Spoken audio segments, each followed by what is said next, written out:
Hello and welcome to RC Birds, and thanks for stopping by. This video is dedicated to my dear viewer Bernd Weiser 8536. We had a great conversation in the comments about the BEC and the free function. And with the free function I start. The manual is very clear at this point. In production, the light wire was put into channel 4 on the receiver. Channel 4, we remember, is a fake channel for the winch. The slot on the receiver is free. Something you put into there might work, but at the same time the winch pulls the hook inwards, so not a good idea to use the slot on the receiver. In the manual, the light slot shows 3 pins, but it only has 2, just positive and negative, and no impulse line. The slot of the 9th channel is free. The free button on the radio is called channel 9, so I test 2 things in one experiment. I put the light harnesses of the headlights on the light slot and a remote power switch with extra LEDs in channel 9. You see that channel 4 is used on my car. It's only the lengthening wire for my headlights, and right now there is nothing at the other end. And this is what we get. 2 slots on the receiver, switchable over the channel 9 button on the radio. On, blinking and off.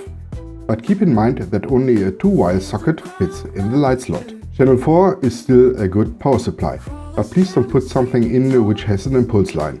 I want to have my headlights to stay on the whole time, so this wire gets back on channel 4. My power switch for the rock lights I'll put on channel 9. Next test on my list is the BEC voltage.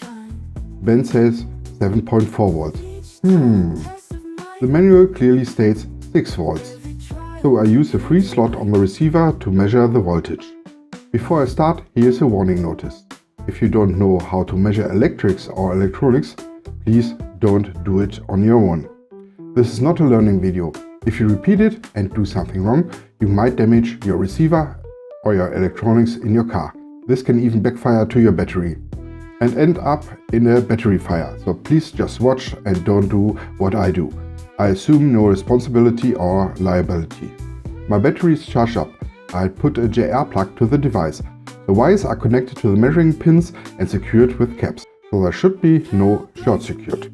I think we have a winner, around 7.5 volts. The manual is wrong, and the BEC prevents the full voltage for the steering servo, and it can use the full 35 kg. Nice! I have to apologize for my statements in the former videos about this car. And Bernd, you're right, always measure and double-check statement of the manufacturer.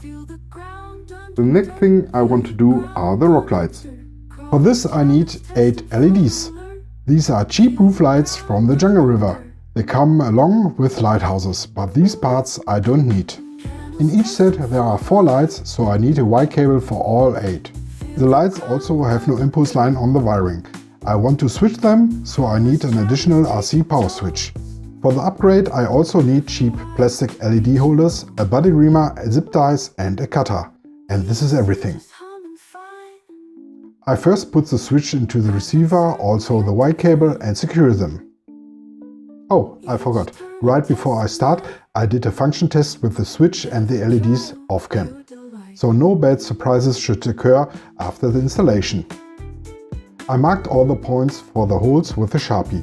The rear ones take more attention, because the roll cage under the bed can get in touch with the wheel wells. This is a point which later has to be mentioned on the storage of the wires. Then comes the annoying part of reaming out the holes up to around 6 mm.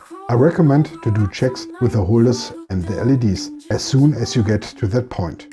The last step is to put the holders into the holes from the outside and the LEDs from the inside. Now the wires have to be sorted and fixed with zip ties.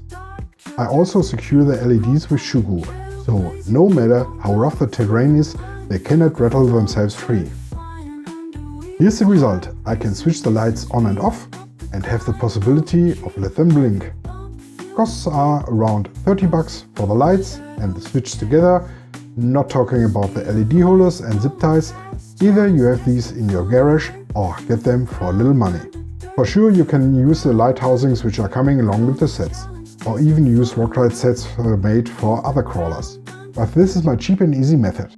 And for me, it's more important that I get light under the car than the look.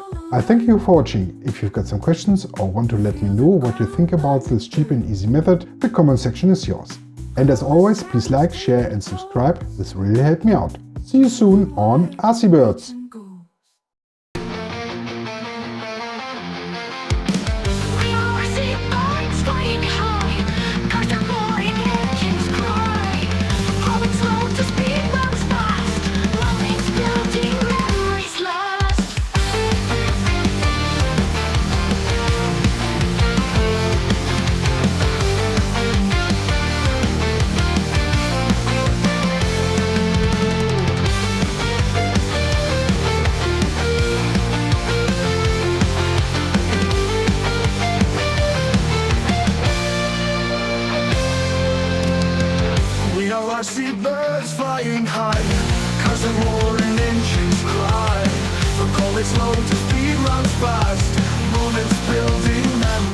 fast.